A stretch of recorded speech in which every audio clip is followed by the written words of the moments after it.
Sebelum mulai mempelajari tentang candlestick, alangkah lebih baik jika Anda juga mengenal sejarah tentang candlestick yang sudah ada sejak ratusan tahun lalu. Semua berawal di abad ke-18 di Jepang. Seorang pedagang beras legendaris bernama Munehisa Homa mencari cara untuk memahami naik turunnya harga beras. Dia mencatat harga pembukaan, harga penutupan, harga tertinggi, dan harga terendah setiap hari, lalu menggambarkannya jadi bentuk mirip lilin dengan sumbu di atas dan bawah. Metode ini dikenal sebagai Sakata Rule dan tidak hanya membaca harga, tapi juga membaca emosi pasar. Bertahun-tahun kemudian, metode candlestick ini masih digunakan di Jepang, sampai akhirnya, di abad ke-20, seorang analis pasar asal Amerika bernama Steve Nison mempelajarinya. Lewat bukunya Japanese Candlestick Charting Technique, Steve memperkenalkan candlestick ke dunia barat, dan sejak itu, grafik ini menjadi favorit para trader di seluruh dunia. Hari ini, candlestick digunakan di hampir semua pasar, yaitu saham, forex, kripto, bahkan komoditas. Hal ini karena candlestick memiliki keunggulan yaitu, visualnya jelas, informasinya lengkap, dan bisa membantu membaca psikologi pasar hanya dari satu candle. Dari pasar beras di Jepang, hingga bursa saham modern, candlestick sudah menjadi bahasa universal para trader. Berdasarkan sejarah, candlestick memiliki keunggulan, yaitu, visual jelas, informasi lengkap, dan menggambarkan psikologi pasar, hanya dari satu candle. Kita akan mulai membahasnya satu per satu. Secara visual, candlestick dibedakan berdasarkan warna, untuk membedakan antara harga naik dan harga turun. Harga naik biasanya digambarkan dengan candle berwarna hijau, sedangkan harga turun biasanya digambarkan dengan candle warna merah. Struktur candlestick terdiri dari body dan shadow atau sumbu. Body adalah bagian tebal di tengah yang menunjukkan harga pembukaan dan harga penutupan.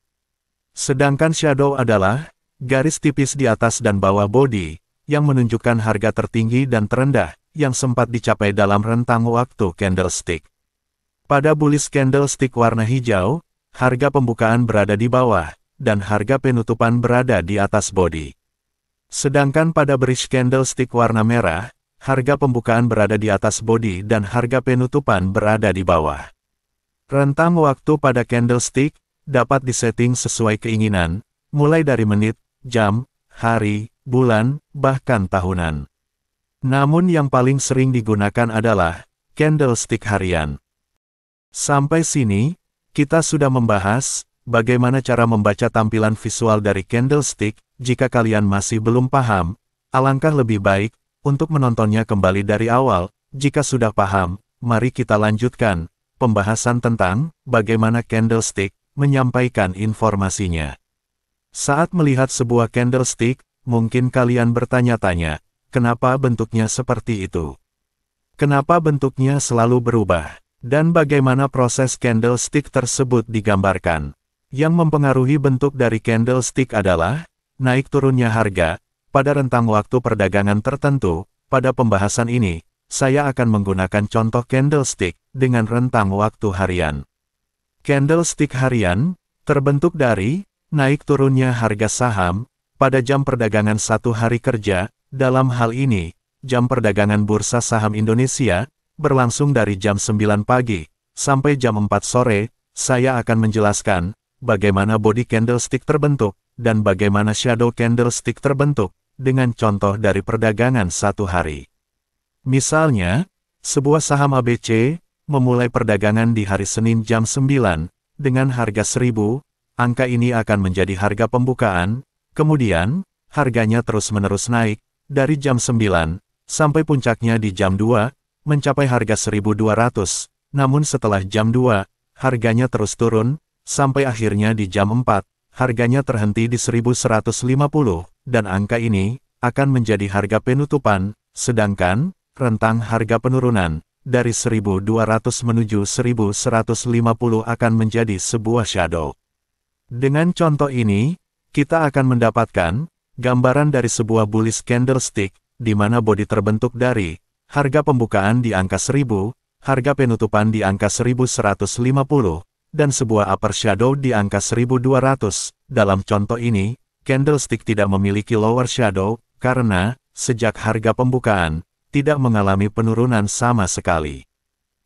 Contoh kedua, saham ABC memulai perdagangan di hari Selasa jam 9, dengan harga 1150, angka ini akan menjadi harga pembukaan, kemudian, harga terus naik sampai puncaknya di jam 12, dengan harga 1250, namun setelahnya, harga terus turun sampai pada harga 1050 di jam 3, kemudian di jam 4 harga kembali naik ke angka 1100.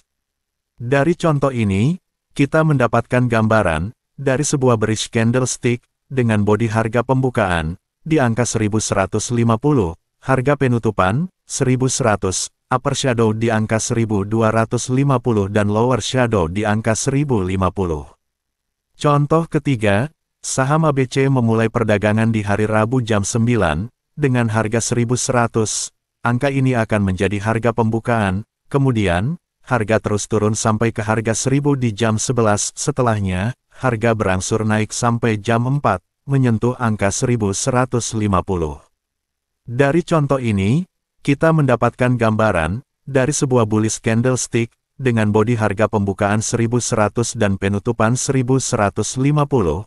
Candlestick ini memiliki lower shadow yang cukup panjang di harga 1000, tanpa ada upper shadow, karena harga tidak mengalami penurunan kembali sampai jam tutup bursa. Dari tiga contoh tersebut, jika kita satukan gambarnya, maka akan membentuk susunan candlestick chart seperti ini. Sampai sini, apakah kalian paham? Jika belum paham, ulangi video ini dari awal, sebelum mulai, untuk membahas tahap selanjutnya, yaitu tentang bagaimana candlestick menggambarkan psikologi pasar. Di bursa saham, naik turunnya harga sangat terkenal dengan istilah pertarungan antara si banteng dan si beruang. Banteng mewakili pembeli dan beruang mewakili penjual. Karena itulah, lahir istilah bullish market dan bearish market. Saya ingin Anda mengingat hal ini, agar lebih mudah memahami penjelasan saya nanti. Hasil pertarungan antara si banteng dan si beruang tersebut, semuanya terlukis di candlestick chart. Inilah kira-kira analogi yang dapat menjelaskan kenapa candlestick chart menggambarkan psikologi pasar. Kesimpulannya adalah, candlestick chart merupakan sebuah rekam jejak atau catatan yang memberitahukan hasil dari pertarungan antara si banteng dan si beruang. Apakah pemenangnya adalah si banteng? Apakah pemenangnya adalah si beruang? Apakah pertarungannya berakhir imbang? Semua itu tergambar di candlestick chart. Sekarang, mari kita bahas contohnya. Contoh 1, membaca psikologi pasar berdasarkan body candlestick. Body panjang warna hijau, menandakan pertarungan dimenangkan telak oleh banteng. Hal ini menggambarkan dominasi yang sangat kuat dari sisi pembeli. Sebaliknya, body panjang warna merah, menandakan pertarungan dimenangkan telak oleh beruang. Hal ini menggambarkan dominasi yang kuat dari sisi penjual. Body kecil pada candlestick menandakan pertarungan antara banteng dan beruang berakhir imbang. Hal ini menggambarkan antara pembeli dan penjual sama kuatnya. Contoh 2, membaca psikologi pasar berdasarkan shadow candlestick. Upper shadow panjang menjelaskan bahwa harga sempat naik tinggi, namun pembeli tidak mampu mempertahankannya, sehingga penjual berhasil menekan harga turun. Ibaratnya, si banteng di awal pertandingan sangat mendominasi seperti akan menang, namun pada akhirnya, si beruang berhasil melakukan counter attack dan berhasil menjatuhkan si banteng. Hal ini menandakan adanya tekanan jual yang sangat tinggi. Lower shadow panjang menjelaskan bahwa harga sempat turun sangat dalam, namun pembeli berhasil mendorong balik kembali, sehingga harga naik. Hal ini menandakan adanya tekanan beli yang kuat. Ibaratnya, si beruang di awal pertandingan sangat mendominasi seperti akan menang, namun pada akhirnya, si banteng berhasil melakukan counter attack dan berhasil menjatuhkan si beruang. Hal ini menandakan adanya tekanan beli yang sangat kuat. Sampai sini, Anda sudah mempelajari tentang bagaimana memahami candlestick chart dalam menggambarkan psikologi pasar. Sekarang pertanyaannya adalah, apakah sudah siap untuk melakukan trading saham? Jawabannya, tentu saja tidak, perjalanan Anda masih sangat jauh, hingga sampai ke tahap siap untuk melakukan trading saham. Yang sudah Anda pelajari ini hanyalah halaman pertama, dari ratusan halaman yang harus Anda pelajari, tentang analisis teknikal. Jadi, ikuti terus channel ini, dan jangan lupa like, subscribe dan share ke teman-teman Anda, dan jika ada yang belum paham dari pembahasan video ini, silahkan tulis di kolom komentar. Tetap semangat belajar dan sampai jumpa di video selanjutnya.